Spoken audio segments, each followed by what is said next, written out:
James Duffy alongside Mike Johnson, Jeff O'Neill, and Darren Drager. The Americans have just come on the ice for their morning skate here in Brossard, Quebec. The Canadians about to go on. And first of all, Cale Makar was the big question. Flu bug yesterday, did not skate. What do we think? Well, early this morning described that he seems good. So it's expected he takes the skate for Canada, and then you make the decision as the day unfolds. But if he's on the ice, I think that's a strong indication that he's good enough to go, and that leaves Thomas Harley on the sideline for Team Canada. And depending on what time you're watching this, we'll have another one after the Canadian skate where we'll have official word on that. Watching these Americans as they go into what a lot of them describe as the biggest game of their lives, is this the first time maybe in history of best on best that you can look at this American roster and say that it might be better than the Canadian? I think it's the first time in history that any roster has ever been better than Canada's.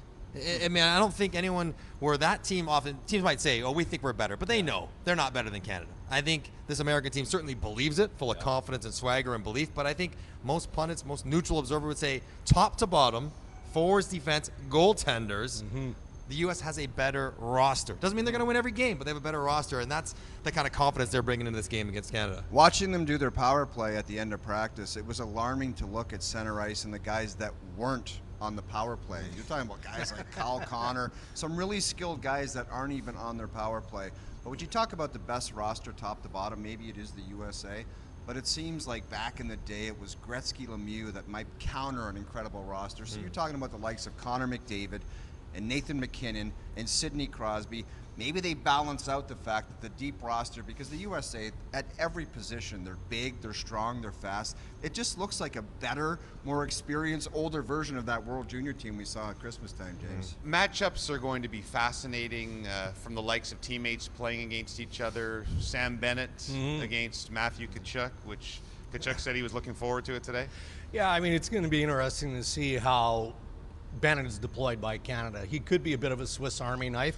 You know, maybe there'll be shifts where he's out there with Connor McDavid. Again, it depends on how the Canadian coaching staff view the matchup experience and going head-to-head with the best players on Team USA. But, you know, Matthew Tkachuk expects Sam Bennett to be somewhat of a difference maker. You know he's got that physical edge. You know he can skate. He can provide the offense and a bit of grit, too, right? And if the Americans are bringing that style to this game, then Bennett will help the Canadian cause. Matthew Tkachuk said in his availability that he's been talking to his brother Brady about controlling his emotions at the beginning of the game and staying calm and really pick your spots to be physical and kind of be crazy.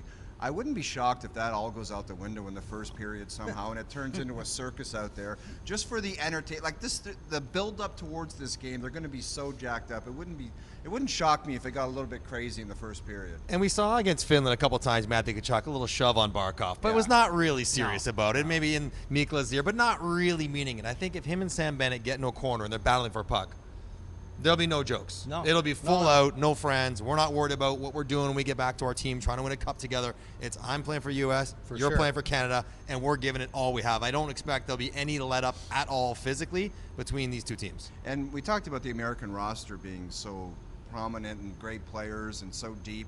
They weren't exactly world beaters against the Finns. They played half a game and put five. One good period, really. Well, they played one good period, so there's an opportunity for either of these teams tonight to flex and show that they're the best team in this tournament. Right, but a big part of that is goaltending too. And you know, Connor Hellebuyck is the undisputed top goaltender in this event and arguably in the world. And he didn't have a great start in game one against the Finns, but then he bounced back. So the expectation is that he's going to be as good as he can be tonight. Now, he hasn't had a great run in big moment games the last couple of years, although everyone would say he's going to win the Vezina this year. He's been incredible. So another chance for him to really have a pressure cooker game and be good in it, because he'll have to be better. You're right.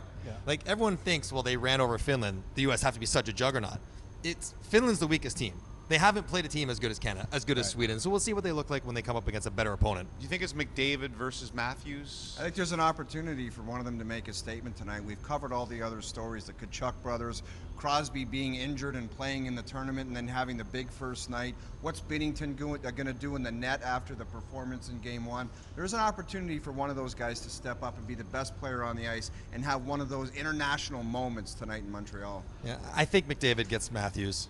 And I think that probably Nate McKinnon gets the Tkachuk guys, and then you work out what happens further down the lineup. I think that's probably, if you're Canada, that's probably how you try to attack that. Because it's been so long since we've seen best on best at the top level, a lot of the guys have never really been in a game like this before, although a few on either side were in a certain game in Montreal, the World Junior Gold Medal game 2017, where it was electric and it was a crazy game. Yeah. Charlie McAvoy and the Americans against Thomas Chabot and the Canadians. Adam Fox was talking about that, said it was the best atmosphere he'd ever played in. The Americans, of course, winning in a shootout in that one. We expect more drama in this one tonight.